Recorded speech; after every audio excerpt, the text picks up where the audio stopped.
Hi, I'm Nairi and I'm running an adoption support channel. We're going to talk about emotions in adopted children and why adopted children do seem to struggle with their emotions. And then there's all sorts of terms that are bandied around that you may not understand, like co-regulation, children becoming deregulated, and what that actually means.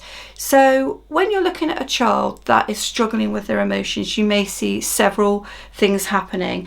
The most common one probably is an angry outburst or meltdown, and that's something that we struggle with a lot in our household. We have it often, and often we cannot track back why that's happened and why that angry outburst has happened, and it will take us possibly hours, if not days, to actually track it back to the original source. So an angry outburst and meltdown is common. Another thing that you may find is a fearful response, which is greatly escalated against what that fearful thing might be. So completely irrational in a way and over the top. Another thing might be that they become overstimulated and you're having a positive experience for them, but it becomes a negative experience because they're overstimulated, and that in turn creates agitation. And all of these emotions are something that the children don't understand in themselves.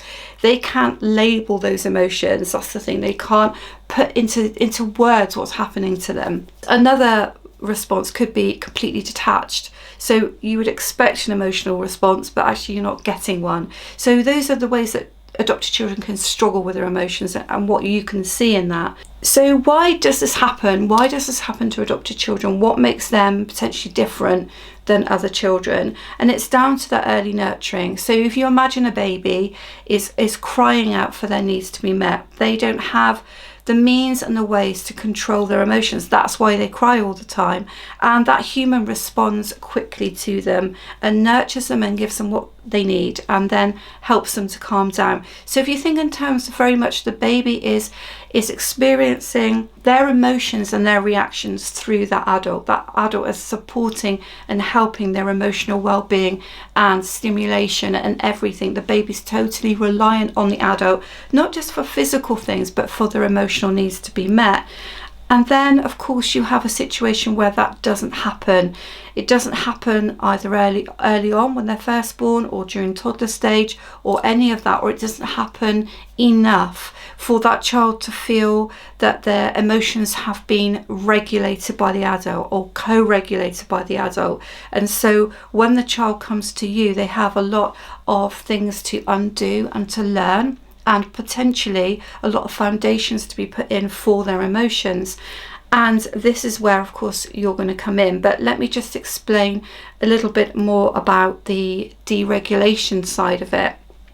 When a baby is left to cry and their needs are not met, and it's a horrible thing to think about a baby that's been neglected in that way, because most of us assume that babies will be responded to, but of course in many situations with our children that may not have been the case. Then as the baby escalates, so does the fear levels escalate and what we call cortisol in the brain. And of course then eventually the baby will give up and become detached. So you can kind of see what's happening in the sense of what may happen then for your adopted child when they come to you.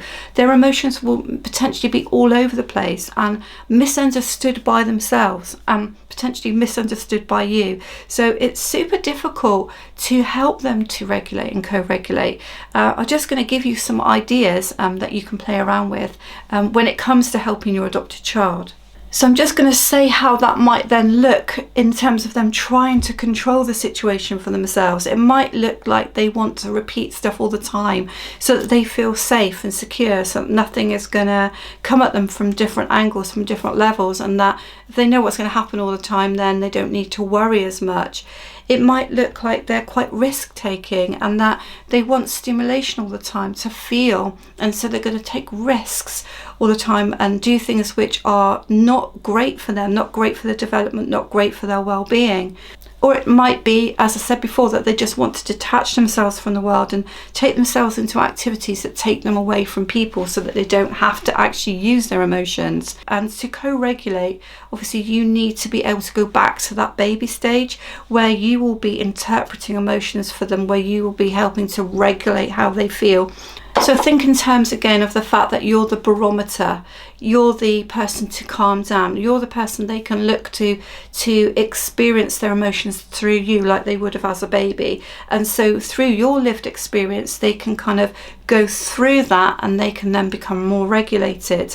In essence, co-regulation is going to require you to be emotionally attuned all the time and try to second guess and use your pace parenting as to why things might be happening. Now, of course, that doesn't mean to say that you can't have boundaries in place. It doesn't mean to say that you can't say no to things or that you should be afraid of that emotional response. But it does mean that you need to draw in close alongside like you would a newborn baby and allow them to feel your heartbeat. Literally feel your heartbeat. And I know for me that if I draw alongside one of my sons and I'm very close to him, and he will sometimes seek that out and say to me, I need to hug you right now, and this can be right in the middle of a meltdown, I need to be close to you. That is what is happening. I am helping him to regulate how he feels and regulate those emotions that he just does not understand. So I hope that helps you to understand why your adopted child struggles with emotions and why it's so important to get alongside them, to keep close and to start helping them to co-regulate through you. If you find that interesting, of course, please give me a thumbs up. Thank you for watching Adoption with Nairi.